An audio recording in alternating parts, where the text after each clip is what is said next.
Mornings in Plano always start the same way. The sun slowly creeps out from behind the horizon line, painting the sky a soft pink. I sit on the veranda with a cup of coffee, watching the occasional car and remembering how Margaret and I used to love those hours of quiet before the hectic day began. My name is Earl Clayton. I'm 67 years old and I've been a widower for 10 years. 10 long years without the woman with whom I lived soul to soul for 35 years. Sometimes I think I can still hear her laughter coming from the kitchen, or her light footsteps on the creaky floorboards. Margaret was the light of my life. Patient, kind, with a wonderful sense of humor and the ability to find joy in the simplest things. We moved to Plano when I was just starting out in the construction business. The small town in Texas seemed like the perfect place for a young family. Our only son, Danon, was born here. What a bright boy he was. Always with a book, always asking questions about how the world works. It's no wonder he chose to become an environmental engineer. Danon was passionate about making the world a cleaner place. My construction company was thriving. I specialized in green solutions for private homes when it wasn't yet a trend. By the time I retired, I had enough savings to ensure a peaceful old age. But my greatest treasure has always been this house. A 2-story house with a spacious veranda and a garden that Margaret cherished like a child. After her death from cancer, I sank into a void. Danon was my only support, my only reason to get up in the morning. He came every weekend, called almost every day. He was still single at the time, working for a large environmental company in Dallas, doing projects to clean up industrial areas. "Dad, you need to socialize more," he said. "Why don't you join a retirement club or reconnect with friends?" I nodded, but it made little difference. My interlocutors were the birds in the garden and old photo albums. That had all changed 4 years ago when Danon met Phoebe Throckmorton. He literally glowed as he talked about a yoga teacher with amazing energy and a special way of looking at the world. I was happy for my son and looked forward to meeting the girl who had so enchanted him. I remember our first meeting. Phoebe was attractive, slim, with long dark hair tied in a careless knot and eyes the color of green tea. But that same evening I felt a chill. Something in her gaze alerted me. She smiled, asked polite questions about my life, but the smile didn't reach her eyes. They remained attentive, assessing. "What a lovely house," she said then, looking around the living room. "And the grounds are so big. It must be hard to keep track of it all by yourself, huh?" There was something in her voice that made me tense. "I manage," I said. "Besides, the gardener comes once a week." The wedding was 6 months later, a modest ceremony in the botanical gardens. Danon was radiant with happiness. Phoebe smiled sweetly as she accepted congratulations. I presented them with a large check so they could make a down payment on a house of their own. "That's too generous, Dad," Danon said then. But I saw Phoebe's eyes sparkle at the sight of the check. To my surprise, the young couple didn't buy a separate place. Phoebe quickly found reasons why they should live with me. "Earl, it's environmentally friendly to share living space. Plus, you won't have to live alone, and we could save up for our dream house." Danon was in favor of the idea, and soon they were moving. Our spacious house suddenly became cramped. Phoebe brought a lot of knickknacks, her energy crystals and incense, the smell of which gave me a headache. But I tolerated it, seeing that my son was happy. With each passing month, however, I realized more and more clearly that I was the third extra in the house. Phoebe was never overtly rude. No, she acted more subtle. "Earl, could you keep the TV down? I'm teaching an online yoga class." "Earl, Danon and I would like to have dinner alone tonight." "Earl, your habit of getting up early is keeping us from getting a good night's sleep." Gradually, my life shrank like a shagreen skin. I began to use the common rooms less, leaving the house more often to stay out of the way. But it was my house, built with my own hands for my family. After about a year of living together, Danon noticed my condition. "Dad, is everything okay?" He asked me one evening when we were alone. Phoebe had left for a weekend seminar on spiritual practices. "Everything's fine, son," I replied, not wanting to drive a wedge between him and my wife.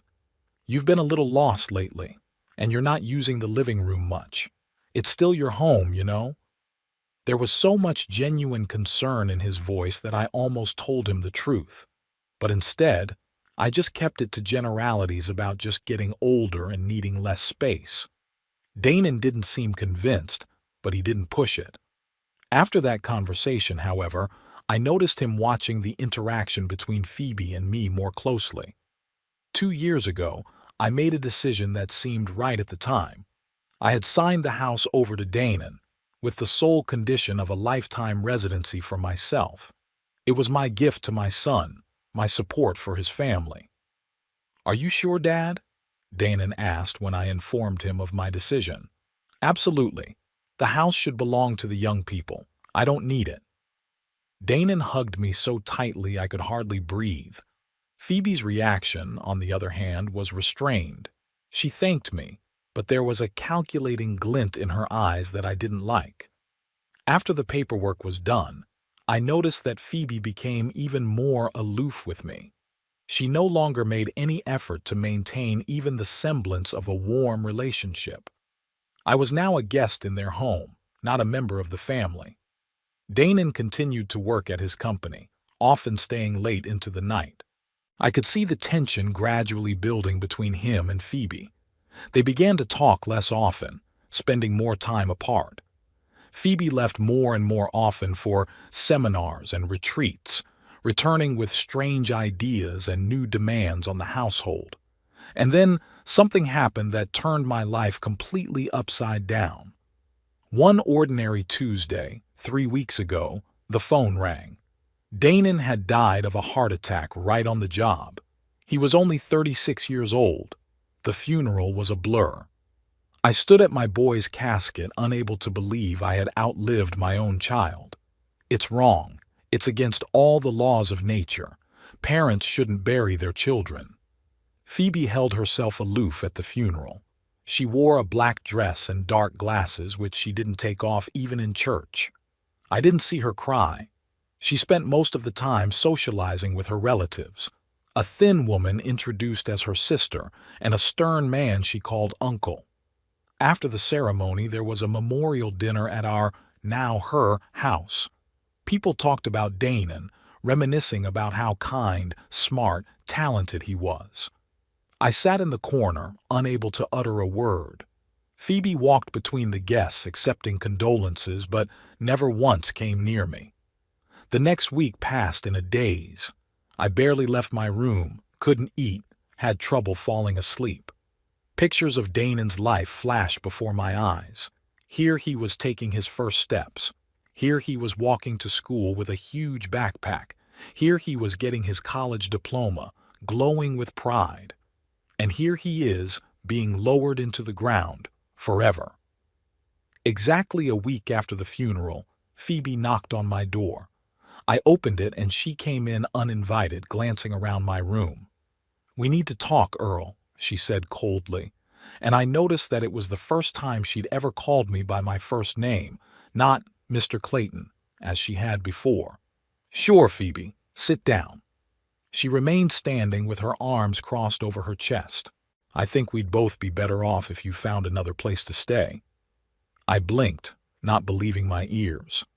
"Excuse me?" "The house is mine now, as Danon's wife, and I want to live alone. You need to move out." I felt the blood rush from my face. "Phoebe, we just buried my son, your husband, and you're telling me this now?" She shrugged. "When? A month from now? A year from now?" It had to be said anyway. I own the house and I want to use it as I see fit. "But I have a life estate," I reminded him. "That was a condition when I signed over the house." Phoebe grinned. "The condition is no longer valid. I consulted a lawyer. You can sue, of course, but it's long and expensive, and I can make your life here very unpleasant. I looked at this woman my son once loved and didn't recognize her. Where had gone the sweet, smiling Phoebe who had won my boy's heart? "You have a week to move out," she said icily. "I've already contacted a real estate agent and they can show you some affordable retirement apartments." She turned and left the room, leaving me in a daze. 1 week. She's giving me a week to leave the house where my entire life has been spent, the house where I hold the memories of Margaret and Dannon. I sank down on the bed, feeling my heart pounding. The grief of losing my son was mixed with anger and powerlessness. Do I really have to leave? Is this really what Dannon would have wanted? I didn't sleep a wink that night. I lay staring at the ceiling and thought about my son, about our last conversation, about the way he looked worried and determined at the same time, the way he hugged me tighter than usual, as if he knew it would be the last time we'd see each other. The morning Phoebe left to teach her yoga class, I started packing up my most prized possessions and photos. Not because I was going to give up, but because I didn't trust this woman. I didn't know what she was capable of doing to get me out of the house. I pulled Margaret's old jewelry box from the dresser where I kept important documents, and then my eyes fell on an envelope that hadn't been there before. On it was written in Dannon's handwriting, "To Dad. Open if necessary." With trembling hands, I opened the envelope. Inside was a folded piece of paper, a note from Dannon. I unfolded it and began to read. "Dad, if you're reading this, it means something has gone wrong. I hope you never open this envelope, but I need to back up. I've made arrangements with Wilton Paxton, an old friend of ours. Contact him immediately. He'll explain everything. And remember, whatever happens, I love you. Dannon." I reread the note several times, trying to make sense of it. Wilton Paxton had been our family lawyer since the days when I first started the construction business. He'd helped me with the paperwork when I'd signed the house over to Dannon. What could Wilton possibly know? I pulled out my phone and dialed a number I hadn't dialed in a couple years. Wilton answered after the third ring. "Earl, old buddy." His voice sounded warm, but with a hint of concern. "I was going to call you myself. My deepest condolences about Dannon. It's terrible." "Thank you, Wilton." My voice sounded hoarse. "I found a note from my son. He said to get in touch with you." There was a long pause. "Then it's time," Wilton sighed. "We need to meet, Earl. The sooner the better." We agreed to meet in an hour at his office. I walked out of the house, trying not to make any noise. I was shaking with the anticipation of something important, the hope that my son had left me more than just a goodbye note. Wilton's office was in a small, historic building in downtown Plano. The receptionist, who had known me for many years, smiled sadly and immediately ushered me into the office. Wilton, a heavy-set man with a graying beard and kind eyes behind glasses, stood to meet me. "Earl, old friend," he shook my hand firmly. "Have a seat." I sank into the leather chair across from his desk, feeling my heart pounding. "What's going on, Wilton? What did Dannon know that he left me that note?" Wilton sighed and opened his desk drawer. From there, he pulled out a file folder. "About a month and a half ago, Dannon came to see me. He was concerned and determined at the same time, said he wanted to deed the house back to you." I felt out of breath. "What? But why?" "He didn't go into details, but he said he was worried about your future. Mentioned that his marriage was going through a rough patch, and he wanted to make sure you were safe no matter what happened." Wilton opened the folder and pulled out a document with official seals. "Here's the deed of gift, Earl. It's all legal, notarized. The house belongs to you again." Dannon insisted that the procedure be expedited and quiet. He said he'd tell you everything himself when the time came. I took the documents with shaky hands and tried to read the legal text, but the letters blurred before my eyes. Did he say anything else? About Phoebe? About their relationship? Wilton adjusted his glasses and looked at me carefully. "I'm a lawyer, Earl, and I'm bound by professional ethics. But as your friend, I'll tell you this. Dannon was very concerned. He mentioned that Phoebe had changed, that she— Wilton hesitated, searching for words. That she wasn't the woman he thought he'd married. I leaned back in my chair, trying to comprehend what I'd heard. Memories of the last months of my son's life flashed before my eyes. A lot of things made sense now. Danon had really changed about 2 months before he died. More withdrawn, thoughtful. He stayed late at work more often. I put it down to fatigue and work problems, but now I realize it was deeper than that. I remembered our conversation a week before he died. We were sitting on the porch, Phoebe away on another seminar. Danon was drinking a beer and staring at nothing. "Dad," he said suddenly, "do you ever feel like you've made a mistake, but it's too late to make a change?" "Of course, son," I replied. "Everyone makes mistakes. The question is how you deal with them." He paused, twirling the bottle in his hands. "What if the mistake affects not only you, but other people as well? If you let down the ones you love?" I put my hand on his shoulder. "Danon, what's going on? You can tell me everything." He opened his mouth as if he was going to say something, but then he shook his head. "Nothing, Dad. Just thinking out loud. Never mind." The next day, I caught him talking on the phone. He was talking quietly but tensely. "No, I can't just walk away. Yes, I understand the risks. We need to do this right, legally." Seeing me, he quickly ended the conversation and smiled a strained smile. Now, sitting in Wilton's office, I realized that Danon had probably been planning the divorce even then, and was worried about me, about what would happen to me afterward. "Earl," Wilton's voice brought me back to reality. "There's something else you need to know." Danon left a video message in case something happened to him before he explained everything to you. He was very insistent that I only give it to him in the event of his absence. Wilton pulled out a flash drive and held it out to me. "This is a copy. I keep the original in my safe. I'd suggest you watch it in my office if you're up for it." I nodded, feeling a lump come up in my throat. Wilton turned on the computer, inserted the flash drive, and turned the monitor toward me.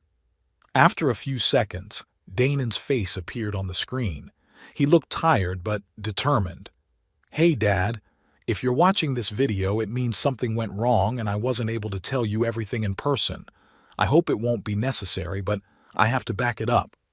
He ran a hand through his hair, a gesture that always gave away his nervousness. "I signed the house back over to you, not because you asked or hinted. You would never do that. I did it because I realized what a mistake I'd made in tying my life to Phoebe." He sighed heavily. "The last few months I've discovered a lot of things I hadn't noticed or didn't want to notice before. Phoebe isn't who I thought she was. She's self-serving, and her attitude towards you. That was the final straw. I heard her tell her sister on the phone that the old man will be in a nursing home soon, and I laughed. She doesn't even know I heard that conversation." My heart clenched with pain, not at Phoebe's words, but at what my son was going through. "I started divorce proceedings, Dad, secretly consulted with lawyers. But before I told her, I wanted to make sure you were protected. That's why I rewrote the house. Wilton will help you if there's a problem.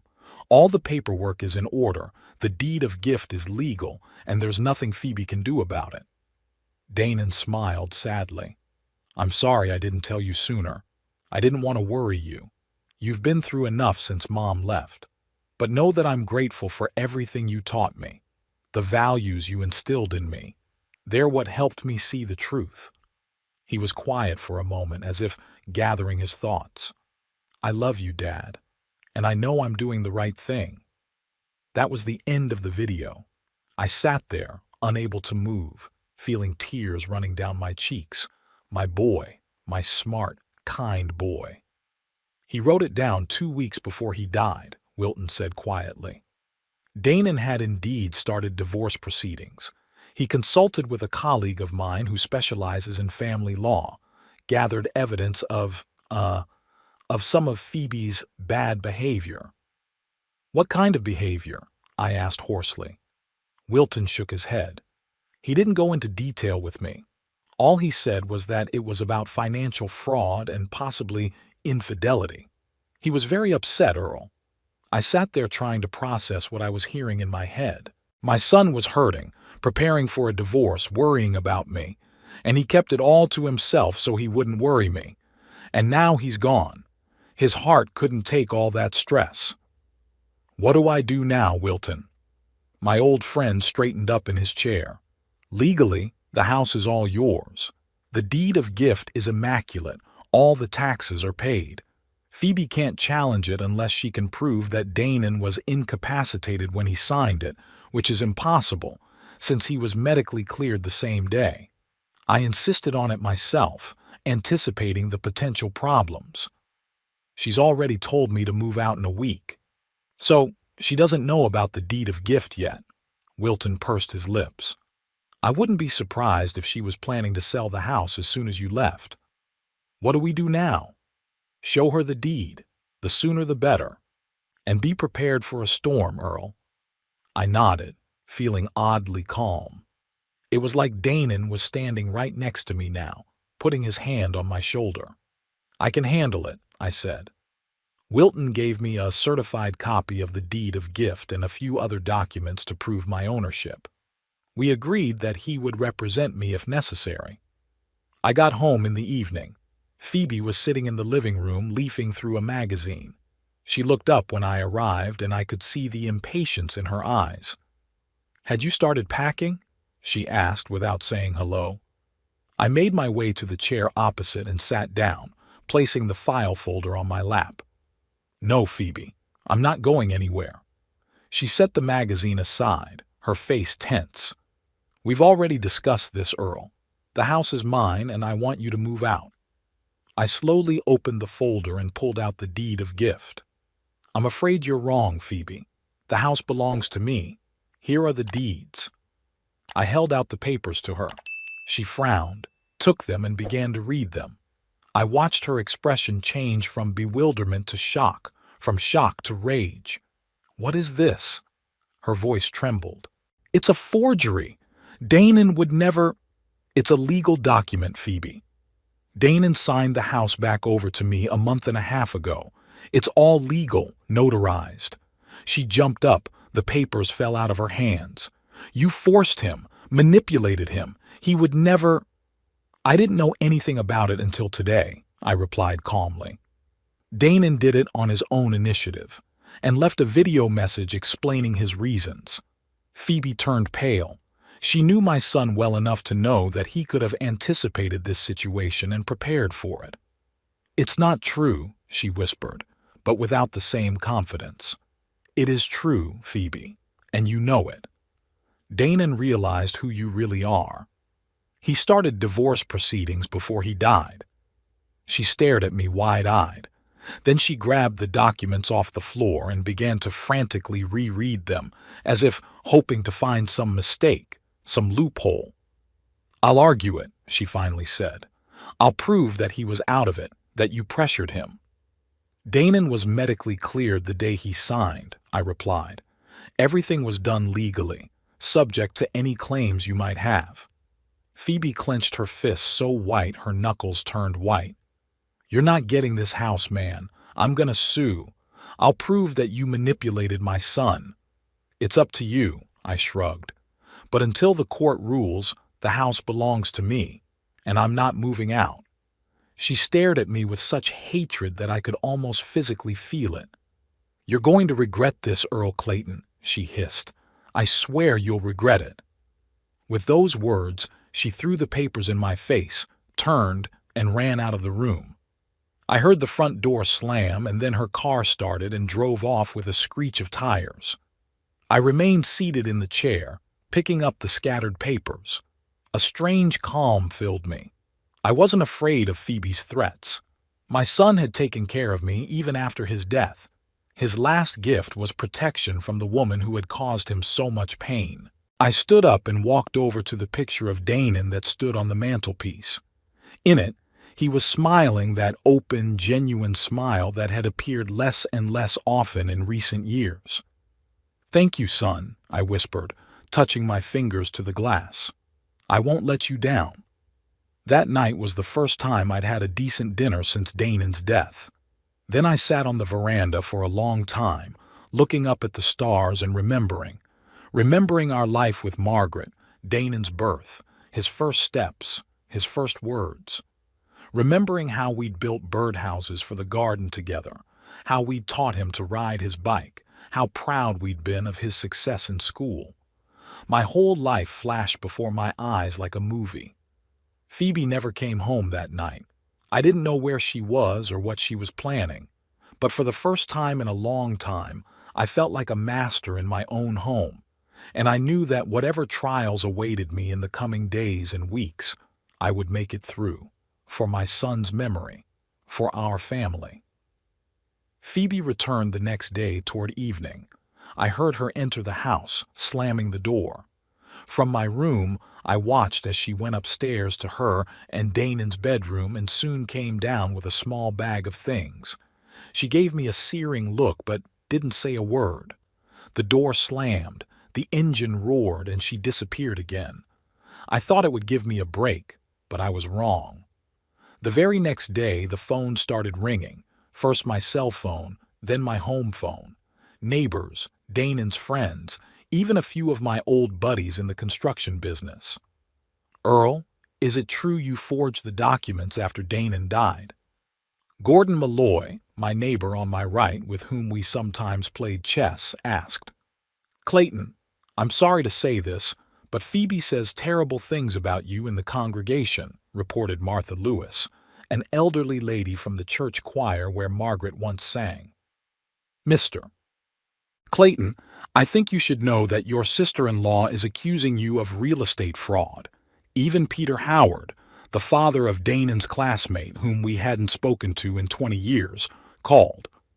I patiently explained to everyone that the paperwork was legitimate, that Danan himself, in his right mind, had signed the house back over to me. Some believed, others doubted. But I could feel the web of rumor and speculation weaving around me.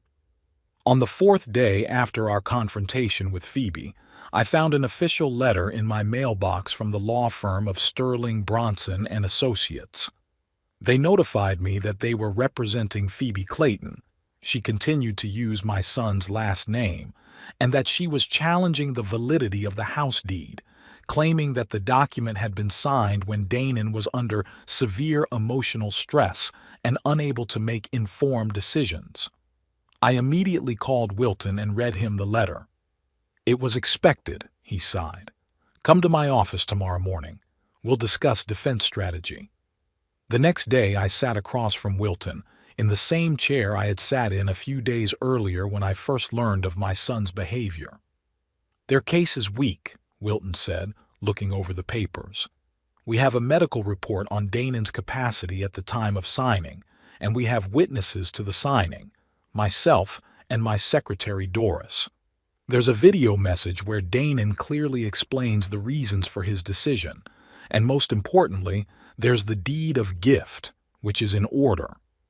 "But they're still suing?" Wilton shrugged. "It's a pressure tactic, Earl. Phoebe's hoping you'll be scared of the court, the expense, the publicity, and agree to some kind of settlement, maybe selling the house and splitting the proceeds." I shook my head. "That house is all I have left of my family, Wilton. I'm not giving it up." "That's right," he nodded. "We'll prepare a response to their lawyers. In the meantime, I suggest you gather anything that might indicate Phoebe's character and intentions. Any documents, letters, maybe tapes of conversations.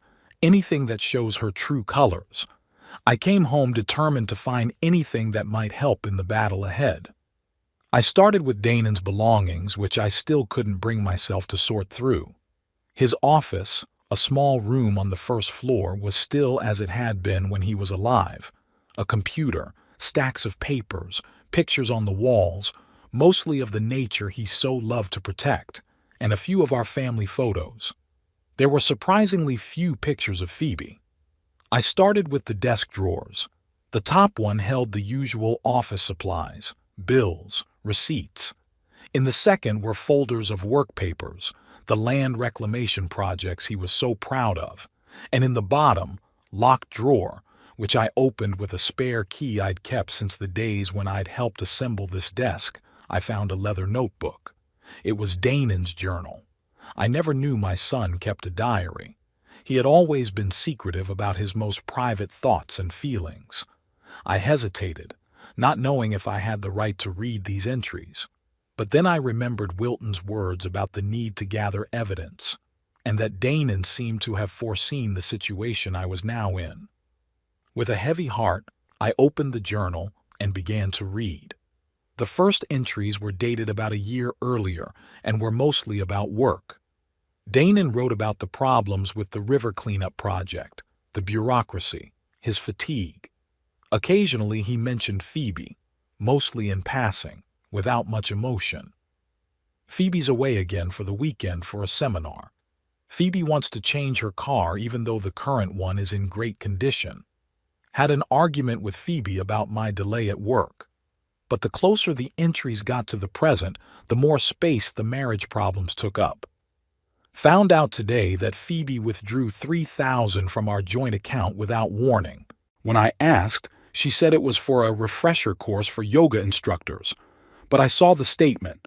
The money went into some Gabriel Nooks account. Who's that? Phoebe's been criticizing Dad more and more. She says he takes up too much space in the house, that his habits annoy her. Today she said outright that she'll breathe easier when he moves out. I reminded her that I own the house, and the condition of the transfer was that Dad lived there for life. She just snorted and walked away. Overheard Phoebe talking to her sister by chance. She was saying that the old man is ruining her life and that after I die, the first thing she'll do is kick him out the door. After I die, as if she was already planning my funeral. It made me cringe. What is happening to the woman I loved? And finally, the last entry, dated the very day Wilton says Danon executed the deed of gift. Went to Wilton's today. Signed the house back over to my father. Can't risk his welfare. Phoebe's not who I thought she was. Found proof of her connection to Gabriel, several months of deception, and her financial fraud, withdrawing money from our accounts, spending it on him, some dubious investments. When I asked about Gabriel directly, she denied it, called me paranoid. But I saw their texts, their meetings on her phone calendar. I started divorce proceedings. But before I tell her, I need to protect my dad. He's already lost his mom. I'm not going to let him lose the house as well. I closed the journal, feeling a lump rise to my throat. My boy had suffered, struggled with betrayal, tried to protect me all alone, not wanting to disturb me. And then his heart gave out. I carefully put the diary back in the drawer. It wasn't just evidence for the trial. It was my son's final testimony of love. And I couldn't let his last will be broken. That same day, I decided to contact Danon's colleague, Rory Balcom. My son had often mentioned him as a close friend from work. Maybe he knew something more? It wasn't hard to find Rory's number. It was listed in Danon's contacts on his home computer. I dialed the number, mentally preparing myself for an awkward conversation. Rory Balcom speaking, a cheerful male voice answered. Hello, Mr. Balcom. This is Earl Clayton, Danon's father. There was a pause. Mr. Clayton, my deepest condolences. Danon was a wonderful man and friend. Thank you, Rory. I'm calling because I need to know something about the last weeks of my son's life. It's important. Of course, anything I can do to help. I took a deep breath. Did Danon ever talk to you about problems in his marriage? About Phoebe? Pause again. Longer. Mr. Clayton, I'm not sure I should. Please, Rory. I'm not asking out of idle curiosity. Phoebe is trying to challenge Danon's last will and testament, and I need to defend myself. Another pause, then a sigh. Yes, he's been talking, especially in the last few months. He's been, very upset. What exactly did he say? That he discovered her infidelity with some spiritual instructor, Gabriel, that she was spending their joint money on him, on some dubious seminars and investments, and that she, wasn't very nice to you. Did he mention the divorce? Yes. Rory's voice grew quieter. He was consulting with lawyers, gathered evidence. He was very methodical about it, as he was about everything, and very worried about you, about how it would affect you. Did he say anything about the house? Yeah. He said he'd signed it back over to you to protect it from Phoebe. I even talked him out of it at first, suggested he wait until after the divorce. But he was adamant, said he couldn't take the risk, that he had to make sure you were safe no matter what happened. I covered my eyes, feeling a new wave of gratitude for my son. Thank you, Rory. That's very helpful. If it becomes necessary, would you be willing to testify in court? Of course, Mr. Clayton. Anything for Danon. He was my best friend. One more question, Rory. Do you know anything about Danon's diary? The diary? Rory sounded surprised. Oh, you mean his leather notebook? Yeah, he was always carrying it around, making notes in it, especially lately. I once asked him jokingly if he was writing a novel, and he said seriously, "No, I just want to make sure the truth doesn't get lost." After talking to Rory, I decided to go through Danon's diary again, more carefully, and I discovered something I hadn't noticed on my first cursory reading. There was a secret pocket in the back cover, and in it was a flash drive and a note. Copies of all evidence. I turned on the computer and inserted the flash drive. On it were folders of files, neatly sorted by date. Screenshots of correspondence between Phoebe and someone named Gabriel, photos of their meetings, apparently taken by Danon himself or a private investigator he'd hired, bank statements showing strange transactions, and most shocking of all, audio recordings of Phoebe's conversations with her sister and this Gabriel. I opened one of the audio files and heard Phoebe's voice. It's just the old man getting on my nerves, always walking around with his mournful look, reminiscing about his wife, like he's the only one who's lost a loved one. And the house is in Danon's name only on the condition that his daddy can live there until he dies. Can you believe that? He could live another 20 years. 20 years I have to put up with him in our house. Sister's voice. What does Danon say? Danon adores his daddy, thinks he's the wisest man in the world. It's making me sick, but that's okay. I'm slowly building tension between them. And then, when the time comes... What are you talking about, Phoebe? A chuckle. Nothing in particular, sis. It's just that Earl isn't getting any younger, and old people belong in nursing homes. And if he suddenly becomes incapacitated... I turned off the tape, feeling myself flush with anger. Now I understood why Danon had been so concerned, why he'd been in such a hurry to get the house reissued. I gathered up all the materials I'd found, the diary, the flash drive, printed out the most important documents and called Wilton. I found proof, I said. A lot of evidence. Good, Wilton sounded pleased. Bring it back tomorrow. My team and I will review the material and prepare to meet with Phoebe's lawyers. Does she know what we found? Not yet, and it's best she doesn't until she does. The element of surprise could play right into our hands. I couldn't sleep for a long time that night. Thoughts of Danon, of his suffering, of Phoebe's betrayal. I couldn't rest. I went out onto the veranda where my son and I often sat, talking about everything. The stars shone brightly in the Texas night sky. I won't let you down, son, I thought as I looked at the constellations that Danon so loved to show me. Your final gift will not be in vain. The next morning, as I was about to take the materials to Wilton, I got a call from Martha Lewis, the lady from the church choir. Earl, honey, I have to warn you.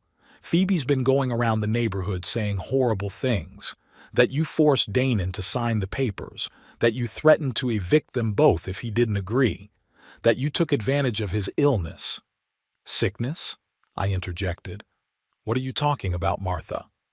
She claims that Danon was depressed, that he was taking strong antidepressants that were affecting his judgment, and that you took advantage of that.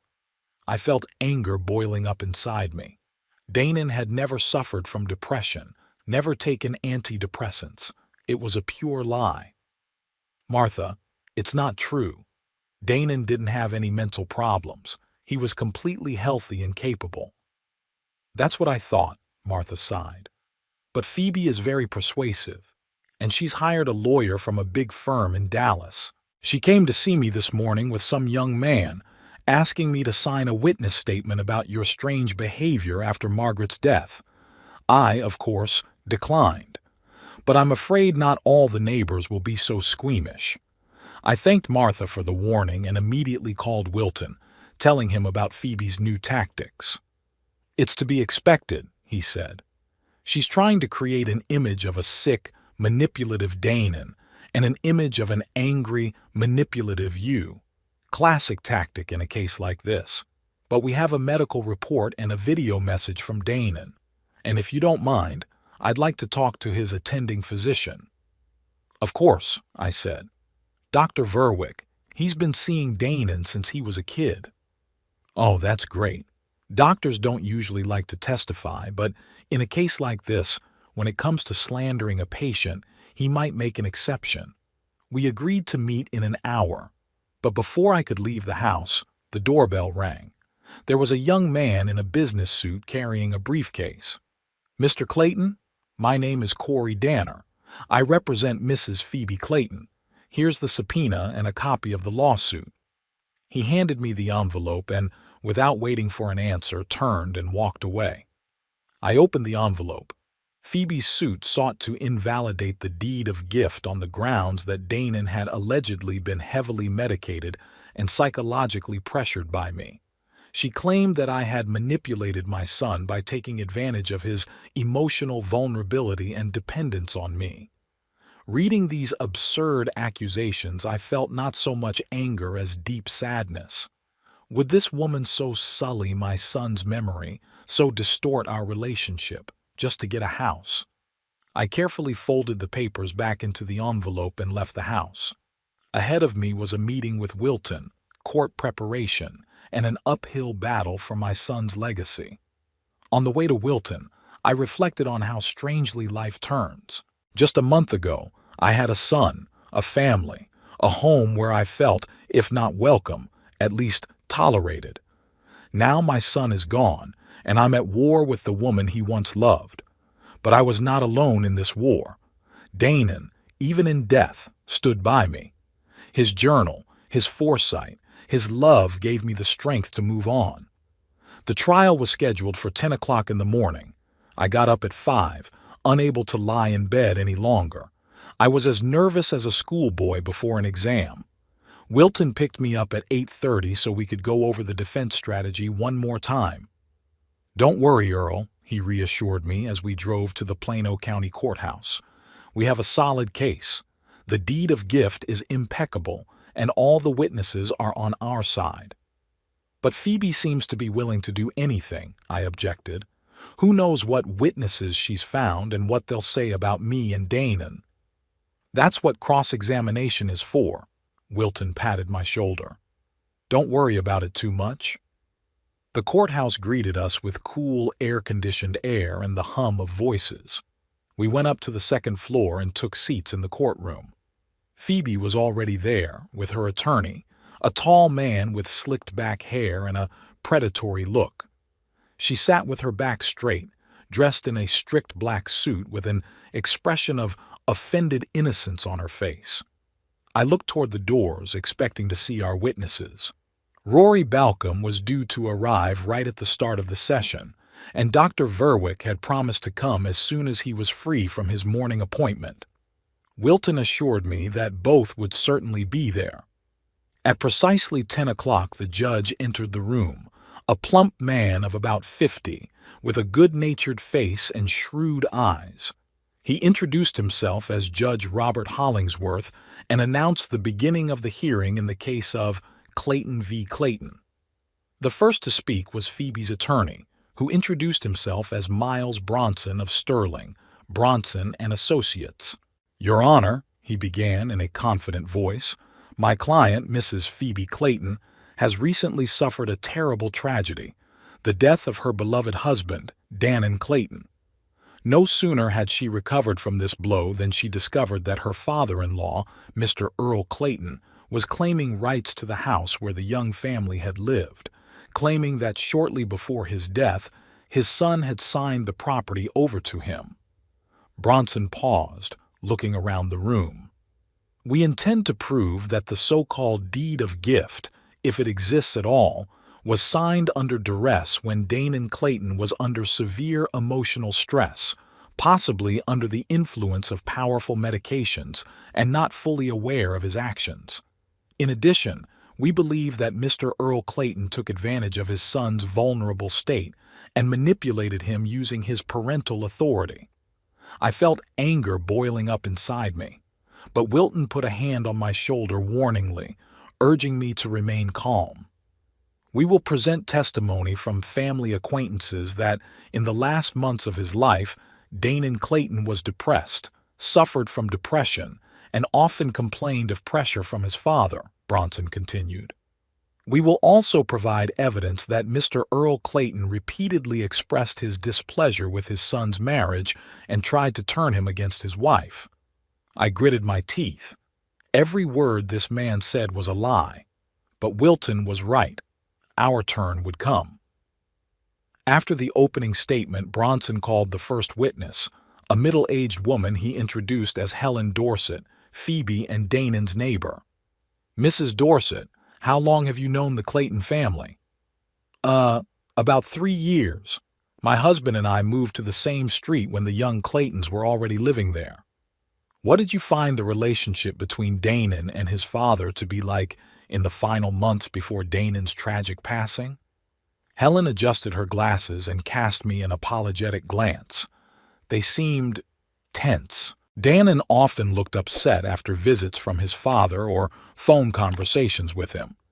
"Did Dannon ever tell you that his father was pressuring him?" "Objection, Your Honor," Wilton jumped in. "That's a leading question." "Sustained," the judge nodded. "Mr. Bronson, rephrase the question. Did Dannon ever discuss his relationship with his father with you?" "Not directly, but one day when my husband and I invited Dannon and Phoebe over for a barbecue, Dannon was particularly depressed. Phoebe explained that he'd had a difficult conversation with his father about the house. Something about how Mr. Clayton Sr. considered the house still his, even though he'd formally signed it over to his son. I looked over at Phoebe, who was sitting with a perfectly straight back, staring in front of me with an expression of sorrow on her face. What an actress!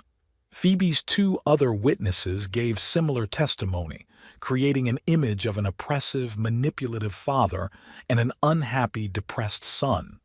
It was all the exact opposite of the truth, and I could barely restrain myself from jumping up and screaming about it.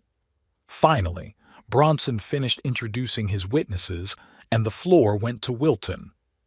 "Your Honor," he began, rising from his seat, "my colleagues have painted a very dramatic picture, which, unfortunately, has nothing to do with reality. We are going to present you with the real facts today, backed up not by speculation and rumors, but by concrete evidence and testimony from people who knew Dannon Clayton intimately." He paused, giving the words a chance to reach the judge. "The first witness I would like to call is Dr. Oliver Verwick, the Claytons' family physician who has observed Dannon since he was a child." Dr. Verwick, an elderly man with a neat gray beard and kind eyes, made his way to the witness stand. After the oath was administered, Wilton began his questioning. "Dr. Verwick, how long had you known Dannon Clayton?" "Since he was born. I was the Claytons' family physician for over 35 years. "When was the last time you saw Dannon before he died?" 2 weeks before he passed. He came in for a routine checkup. "What was his physical and mental condition?" "Physically, he was in great shape for his age. His blood pressure was normal, his labs were fine. Mentally, he was collected, focused, adequate. I didn't see any signs of depression or anxiety. Did you ever prescribe Danon antidepressants or other psychotropic medications? Never. It wasn't necessary. Thank you, doctor. One more question. About a month before Danon's death, you conducted a medical evaluation of Danon's competency. Could you tell the court about that? Dr. Verwick nodded. Yes, Danon asked me to do a complete medical examination and evaluation of his mental state. Said it was necessary for some legal formalities. I did the standard procedure and issued a report that he was fully competent, of sound mind and memory, free from any influences that might impair his ability to make informed decisions. Thank you, doctor. No further questions. Bronson rose to cross-examine, but quickly realized that the testimony of a professional with years of experience would be difficult to undermine. He limited himself to a few formal questions and let the doctor go. The next witness Wilton called was Rory Balcom. A young man with a short haircut and an honest, open face walked briskly to the witness stand. Mr. Balcom, what was your relationship with Danon Clayton? We were colleagues and close friends. Worked together at Ecotech Solutions for the last 6 years. How would you characterize his condition in the last months of his life? Rory thought for a moment. He was troubled, that's for sure, but not in the sense that is trying to be portrayed here. Danon wasn't concerned about his relationship with his father, but about his marriage. There was silence in the room. Phoebe visibly tensed. What exactly was bothering him? He discovered that his wife was cheating on him, with some spiritual practice instructor, and that she was spending their joint money on this man. There was a whisper in the room. Phoebe whispered something fiercely in her lawyer's ear. Did Danon share his plans for the future with you? Yes. He was planning a divorce, consulting lawyers, gathering evidence of Phoebe's infidelity and financial fraud, and he was very concerned about his father. What do you mean? Worried? Danon said that Phoebe hated his father, considered him a nuisance, and wanted him out of the house. He was afraid that once the divorce proceedings started, she'd retaliate, including through his father. That's why he decided to sign the house back over. Did he tell you about this decision? Yes. He told me directly that he'd signed over the deed to his father. I even discouraged him at first, told him to wait until after the divorce. But Danon was adamant. He said he had to be sure his father would be all right, no matter what happened. Bronson jumped up from his seat. Objection, Your Honor. These are all unsubstantiated allegations. We have no proof that such conversations actually took place. Your Honor, Wilton replied calmly, we do have such evidence. With the court's permission, I would like to introduce Danon Clayton's personal diary, discovered by his father after his son's death. The judge nodded and Wilton handed the diary to the bailiff. In this diary, Wilton continued, Danon details his deteriorating relationship with his wife, his suspicions later confirmed of her infidelity and financial fraud, and his decision to sign the house back over to his father to protect him. The judge went through the diary carefully, lingering on the bookmarked pages. The court accepts the diary as evidence, he finally said. Mr. Bronson, you may continue to cross-examine the witness. Bronson, clearly knocked out, began asking Rory questions in an attempt to undermine his credibility with the court. Weren't he and Danon just drinking buddies? Was he not exaggerating the closeness of their friendship? Did he have no personal grudge against Phoebe? Rory answered calmly and confidently, not giving in to provocation. After his questioning, Wilton called me as a witness. Sitting on the witness stand, I talked about our relationship with our son, how he had changed in recent months, the conversation on the veranda, how I had found the diary and the flash drive with the evidence. Mr. Clayton, Wilton asked, have you ever pressured your son to sign the house back over to you? Never, I answered firmly. I did not even know of his intentions until I received the deeds from you after his death. Did you ever express any dissatisfaction with his marriage to Phoebe? No. I wanted my son to be happy. If he had been happy with Phoebe, I would have been only too happy. Wilton nodded. What else did you find among your son's belongings besides the diary? A thumb drive with the evidence he'd collected for the divorce proceedings. There were screenshots of Phoebe's correspondence with her lover, photos of their meetings, bank statements, and audio recordings of Phoebe discussing how to get rid of me and take over the house. Your Honor, I would like to present this evidence to the court, Wilton said, handing the judge a flash drive and printouts of key materials. As the judge studied the evidence presented, I looked at Phoebe. She had turned pale and was frantically whispering something to her attorney, who looked increasingly worried. The court accepts these materials as evidence, Judge Hollingsworth said. Mr. Bronson, your cross-examination. Bronson, clearly unprepared for this turn of events, asked me several questions about my relationship with Phoebe, trying to portray me as a jealous father-in-law, not ready to share his son with his daughter-in-law. But his questions sounded unconvincing, especially in the face of the evidence presented. After my testimony, Wilton called the last witness, himself. He recounted how Danon had come to him asking him to execute the deed of gift, how he had insisted on a medical examination to eliminate any doubt about his capacity, and how he had left a video message in the event of his death.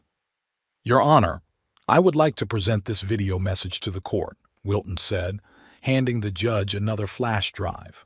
A screen was set up, and everyone in the room saw Danon, pale but determined, explaining his motives, his concern for me, his disappointment in his wife, and his decision.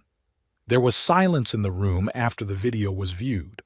Phoebe lowered her head, her shoulders shaking, whether from sobs or rage. Mr. Bronson, the judge addressed Phoebe's lawyer, do you have any questions for the witness?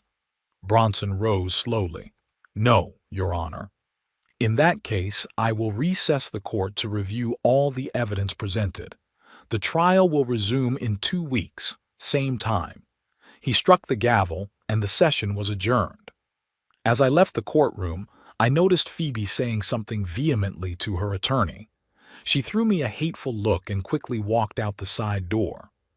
It went even better than I expected, Wilton said as we left the courthouse.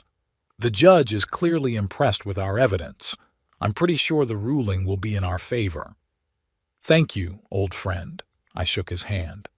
I couldn't have done it without you. Thank your son, Earl.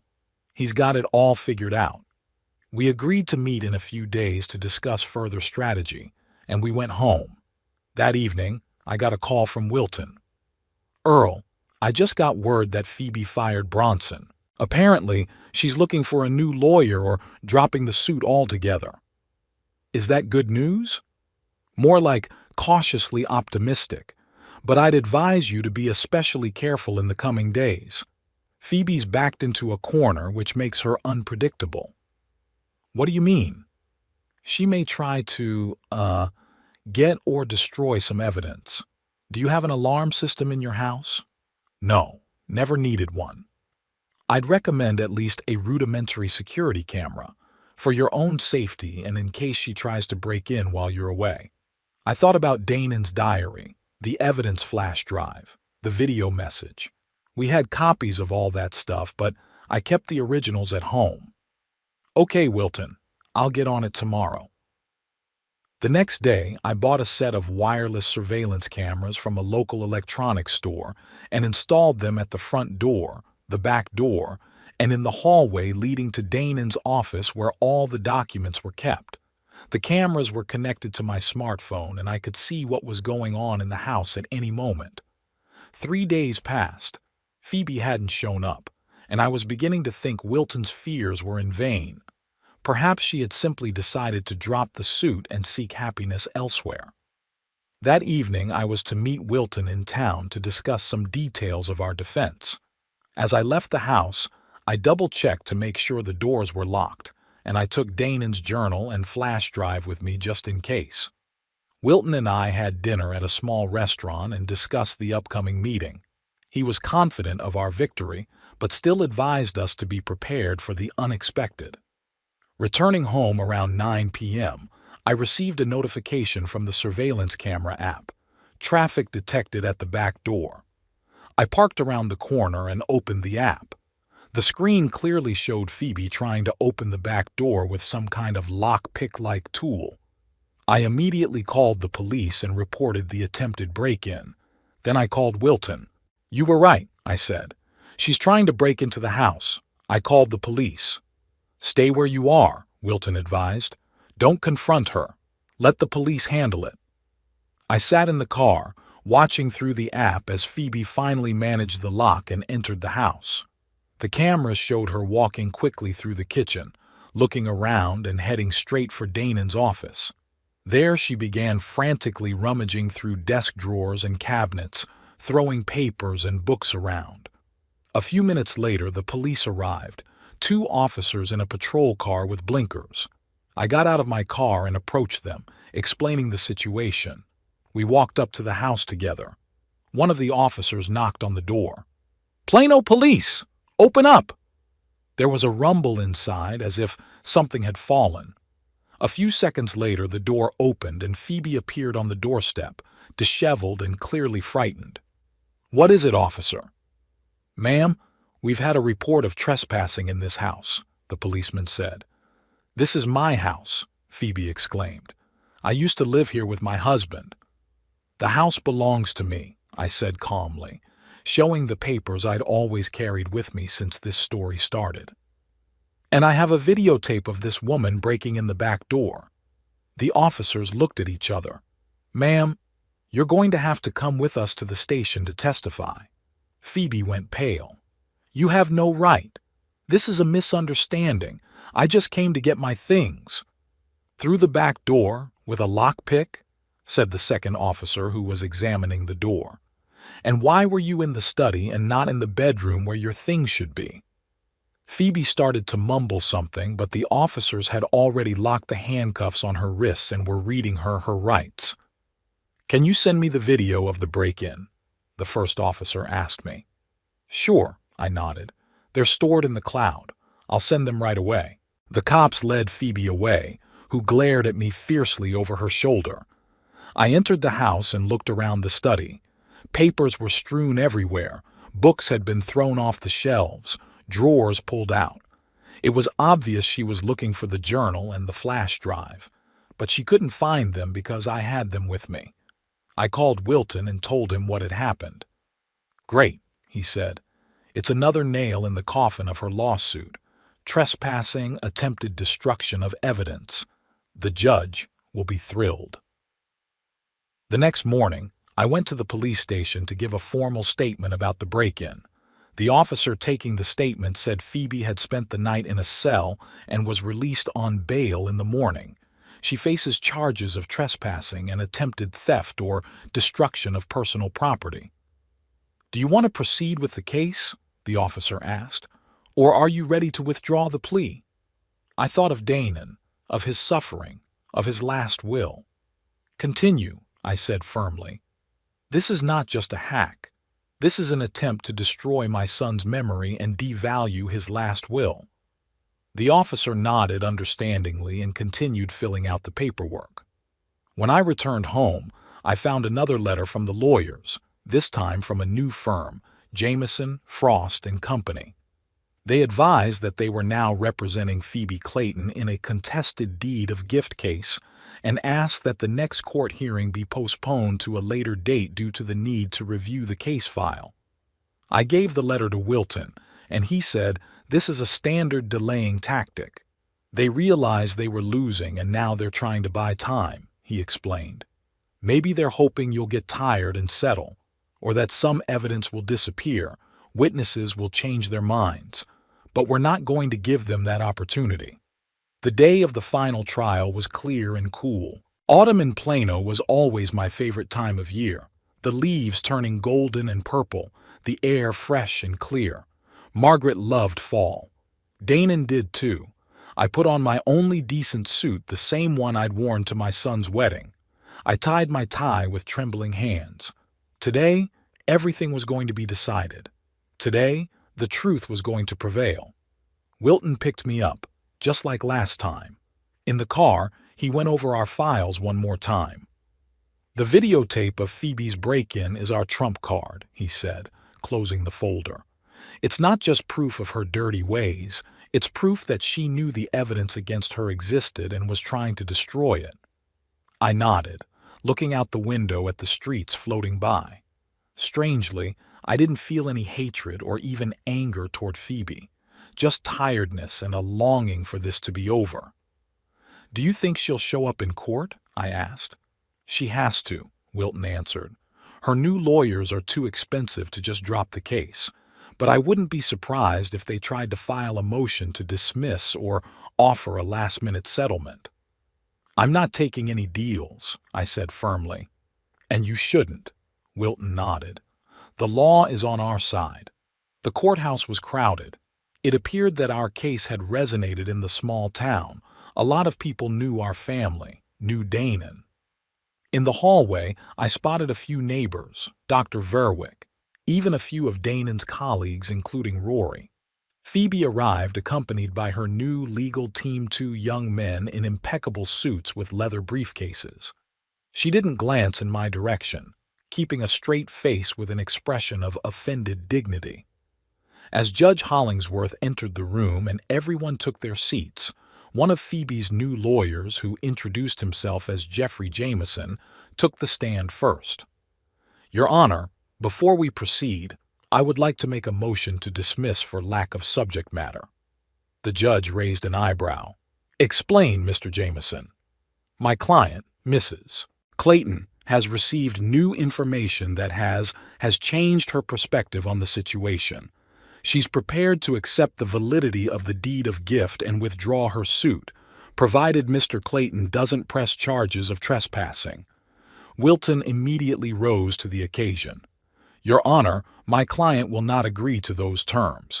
We insist on continuing the hearing and ruling on the merits of the case." The judge shifted his gaze to me. "Mr. Clayton, is that your position?" I stood up. "Yes, Your Honor. This isn't just about the house. This is about my son's last will and testament, which I am obligated to honor and protect."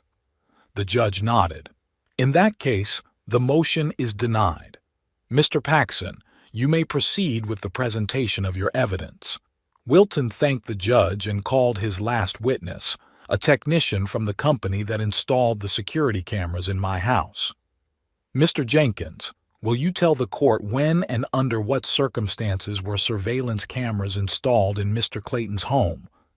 The young man, nervously adjusting his tie, told how I went to their store, explained the situation, and asked them to install a rudimentary surveillance system. "It's a standard home security kit," he explained. "Wireless cameras with motion sensors, cloud storage." "And when exactly were these cameras installed?" 4 days before the break-in incident." "Thank you. Tell me, is it possible to tamper with or alter the footage from these cameras?" "No, sir. The system automatically records timestamps, and any tampering would be visible to forensics. In addition, all recordings are saved in encrypted form in cloud storage, access to which is password protected." Wilton thanked the witness and turned to the judge. "Your Honor, with the court's permission, I would like to introduce the video of Mrs. Phoebe Clayton's unlawful entry into my client's home." The judge granted permission, and the surveillance video appeared on the screen in the courtroom. Everyone present saw Phoebe approach the back door of the house, look around, take out a tool, and begin to manipulate the lock. Then, already inside the house, she walked quickly through the kitchen straight to Danon's office, where she began frantically rifling through papers, pulling out drawers, going through folders, obviously looking for something. There was complete silence in the room. Even Phoebe's lawyers looked discouraged. She herself sat with her head down, hands clasped in her lap. "Your Honor," Wilton continued after the tape had ended, This videotape clearly demonstrates that Mrs. Clayton was aware of the existence of documents that threatened her position in this case and attempted to locate and likely destroy them. Not only is this a criminal offense for which she has already been charged, but it is also direct evidence of her bad faith in this civil proceeding. Jameson jumped up from his seat. Your Honor, we cannot comment on this record because we have not had an opportunity to review it in advance. We ask for a recess to consult with our client. The judge agreed to grant 15 minutes, and everyone in the trial left the room. In the hallway, I could see Phoebe and her attorneys talking animatedly about something off to the side. It was clear from their gestures and facial expressions that the conversation wasn't easy. When the trial resumed, Jameson looked noticeably less confident. Your Honor, given the new circumstances, my client is prepared to withdraw her lawsuit without conditions. The judge looked at Phoebe. Mrs. Clayton, do you affirm that ruling? Phoebe looked up, her eyes filled with defeat mixed with rage. Yes, Your Honor. Judge Hollingsworth nodded. In that case, I'm ready to rule. The court recognizes the validity of a gift from Danon Clayton to his father, Earl Clayton. The house located at 123 Maple Street, Plano, Texas, is recognized as the property of Earl Clayton. The suit of Mrs. Phoebe Clayton is dismissed. Court costs are awarded to the plaintiff. He struck the gavel and the hall rumbled with muffled conversations. Phoebe jumped up from her seat, threw a searing glance in my direction, and quickly headed for the exit without waiting for her lawyers. Those hurried after her, gathering papers. Wilton put his hand on my shoulder. Congratulations, Earl. Justice had been served. I nodded, feeling strangely empty. The victory hadn't brought the joy I'd hoped for. After all, this battle wouldn't bring my son back to me. People came up to us. Neighbors, acquaintances, Danon's colleagues. They shook my hand, expressed their support, said they'd always known what a wonderful man Danon was and how glad they were that the truth had prevailed. Mr. Clayton, an elderly lady I vaguely remembered as a neighbor 2 houses down, approached me. I want to apologize. When Phoebe started spreading those awful rumors, I had my doubts. But now I see the kind of person she really is, and what your son was. I'm so sorry for your loss. Thank you, I nodded. Dr. Verwick shook my hand firmly. Danon would be proud of you, Earl. You stood up to his last will and testament. Rory Balcom came up last. Mr. Clayton, I'm glad justice has been served. Danon would have been pleased. If you ever need help, any help, just give me a call. I thanked everyone, but felt drained and tired. Finally, when everyone had dispersed, Wilton and I walked out of the courthouse. What now? I asked, looking at the busy street in front of us. Now, Wilton answered, you go on with your life, Earl, just as Danon would have wanted you to. I walked back into the house that was now officially and irrevocably mine. It seemed so empty, so quiet. Danon's room, his study, his belongings all reminded me of the son I had lost, and yet I felt his presence, his support. The next weeks passed in peace and quiet. Phoebe never showed up again. Through her lawyers, she requested permission to take her personal belongings, and I agreed, but on the condition that she come accompanied by a bailiff. And so she did. Phoebe silently collected her belongings under the bailiff's watchful eye without a word to me. Gradually, life was falling into a new rut. I began sorting through my son's things, sorting through papers, photos, books. It was a painful but necessary process. I found some solace in it, like having one last conversation with Danon, one last chance to get to know him a little better through the traces he'd left behind. One day, while sorting through his desk, I found a folder with sketches of a project Danon had been working on shortly before his death. It was a plan to redevelop an old industrial neighborhood in Plano into an environmentally friendly area with affordable housing for students and young professionals. Danon always said that the city lacked affordable apartments for young people, especially community college students, many of whom had to spend hours commuting from neighboring towns. This finding got me thinking.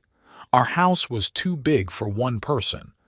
The second floor, where Danon and Phoebe's bedrooms and guest room used to be, was empty. What if... The next day I called my old friend Harris Jennings, an architect with whom I had once worked in the construction business. Harris, I have an idea and I need your advice.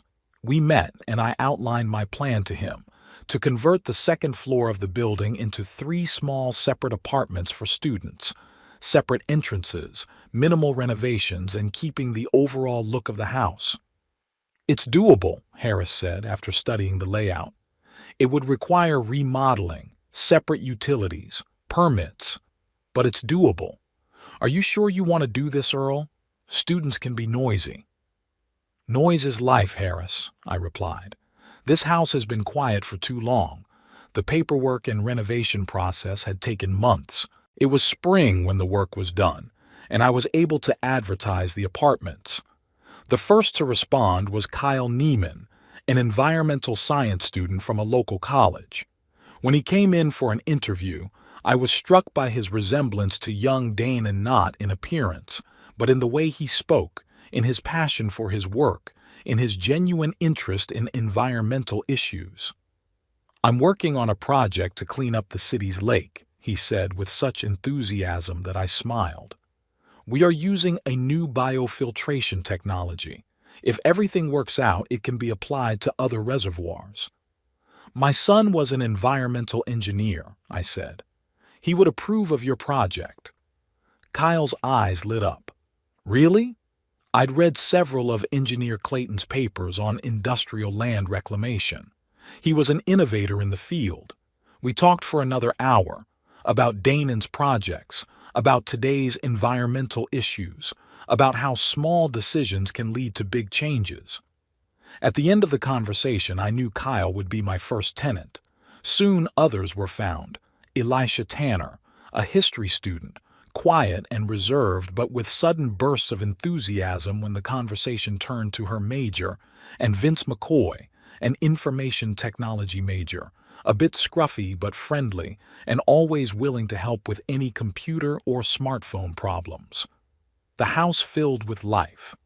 In the evenings there were often muffled voices from upstairs, laughter and sometimes music. Not too loud, my tenants were quite tactful. On weekends they would sometimes gather on my veranda and I would treat them to coffee and stories of old Plano. 6 months had passed since the trial. May was particularly warm and sunny, and the flowers in the garden, once planted by Margaret, were blooming profusely, filling the air with fragrance. On one such day, I received an unexpected letter from Rory Balcom. He wrote that he had accidentally bumped into Phoebe in Austin, where he was traveling to a conference. She was with a man she introduced as her fiancé, Gabriel Nook. They had, she said, moved to Austin a few months ago and were planning to open their own spiritual practice center. Thought you should know, Rory wrote. She seemed quite content with her life, as if Danon had never existed. It upset me, but then I thought maybe it was for the best. She lives her life, we live ours. And Danon's memory stays with those who truly loved him. I folded the letter and decided it was time to visit my son. I took a bouquet of wildflowers, which he always preferred to lush roses, and drove to the cemetery. Danon's grave was well maintained. I came here every week, cutting the grass, removing leaves, sometimes just sitting there and telling him the news, as if my son could hear me. "Hi, son," I said, placing the flowers on the headstone. "I've got news. Do you remember Phoebe? She moved to Austin with that Gabriel guy. I hope they'll be happy, or get what they deserve. Either way, she's out of our lives." The wind rustled in the leaves of the trees as if it were an answer. "I also did something I think you'd like. Remember how you always said there wasn't enough student housing in town? I converted the second floor into apartments. There's 3 young guys living there now. One of them, Kyle, is an environmental studies major like you. He's working on a lake cleanup project. You'd approve." I was quiet, listening to the silence of the cemetery, broken only by bird song. "Thank you, son, for everything, for protecting me even after you were gone, for being who you were. I miss you every day. But now I know I can move on.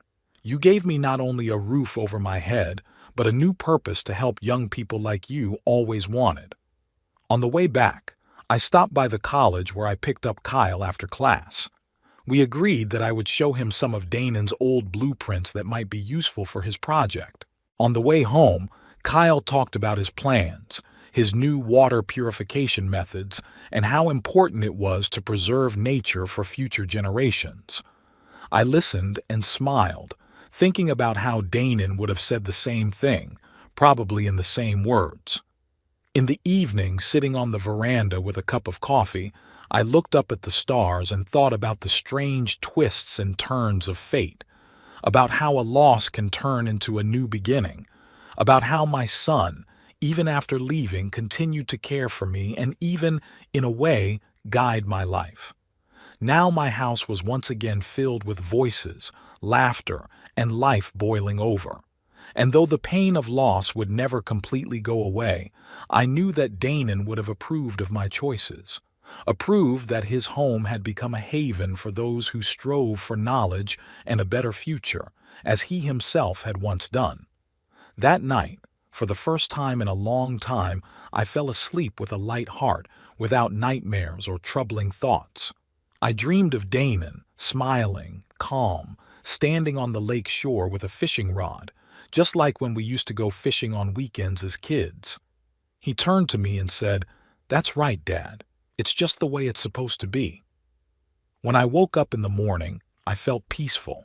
Life went on. Not the same life as before, but still a life in which there was room for both the memory of the past and hope for the future. From upstairs came the muffled voices of my tenants going to class. I went upstairs to make coffee. The day promised to be good, and so did all the days that followed. I no longer felt like a lonely old man lost in a house that was too big. I was a man with a purpose, with a new family, not by blood, but by spirit. And I knew that Damon, wherever he was now, approved of that. Every evening, sitting on the veranda, I would mentally talk to my son, telling him about my business, my new charges, as I called the students, my plans for the future. And though he could not answer, I felt his presence in every corner of the house, in every rustle of leaves in the garden, in every ray of sunlight coming through the window. His last gift, this house, was not just a defense against Phoebe's greed, but a new beginning for me, a life where I could carry on my son's work, helping young people, giving them a piece of the wisdom and kindness I'd once invested in Damon.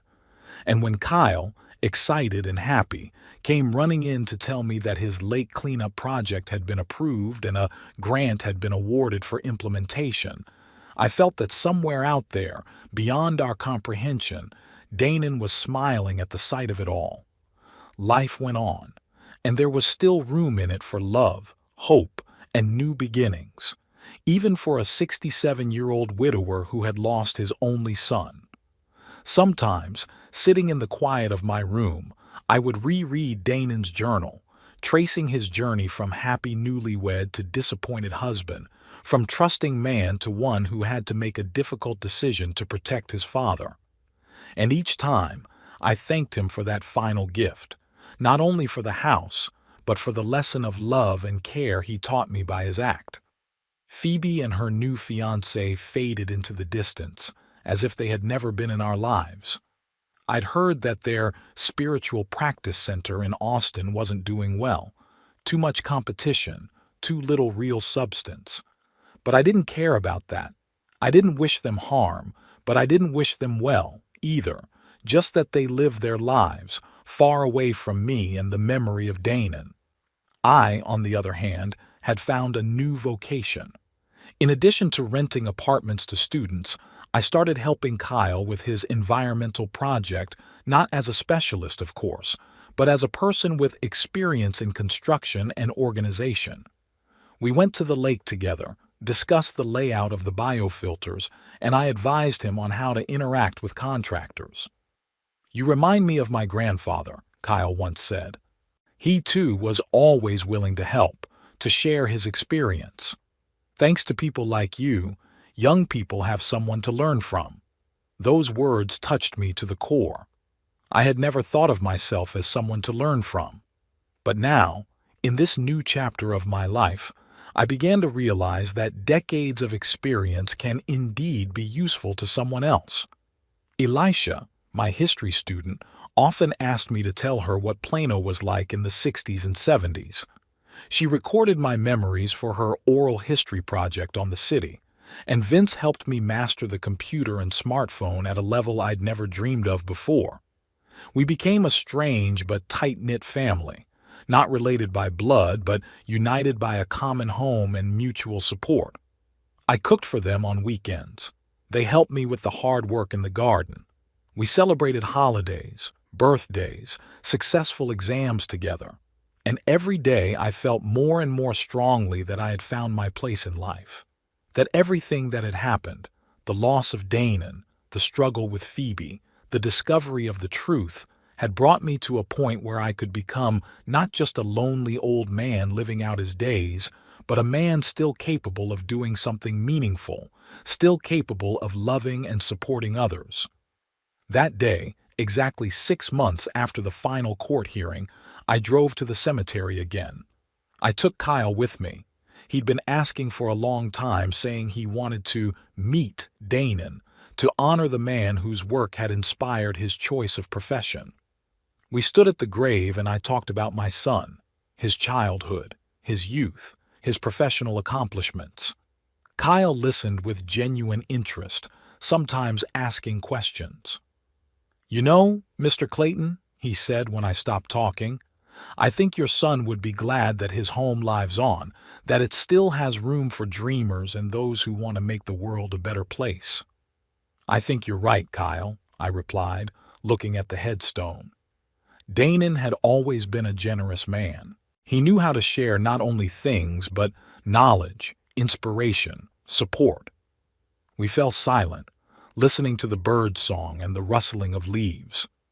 "Danon's last gift," I finally said, "was more than just a home. It was an opportunity to start a new life, to continue what was important to him, helping others, caring for nature, creating a community of like-minded people." Kyle nodded and placed the small stone he'd brought with him, a smooth, water-polished river-naked stone, on the grave. "It's from the shore of the lake we're cleaning up," he explained. I thought he'd like to know that his ideas live on. On the way home, we stopped at a plant nursery and bought some seedlings for the garden. Danon had always wanted to plant more trees there, but kept putting it off for a future he didn't have. In the evening, all my tenants gathered in the backyard and we planted the trees together. Elisha suggested naming each one after someone we had lost but wanted to remember. The first tree, of course, became Danon. The second one I named Margaret.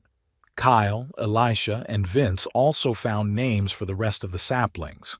Looking at these young people planting trees that will probably outlive them, I realized that this is what life is all about, creating something that will be left behind, passing on your wisdom to the next generation, being a link between the past and the future. Danon gave me more than just a house. He gave me a new purpose and meaning in life, and for that, I will be grateful to him for the rest of my life.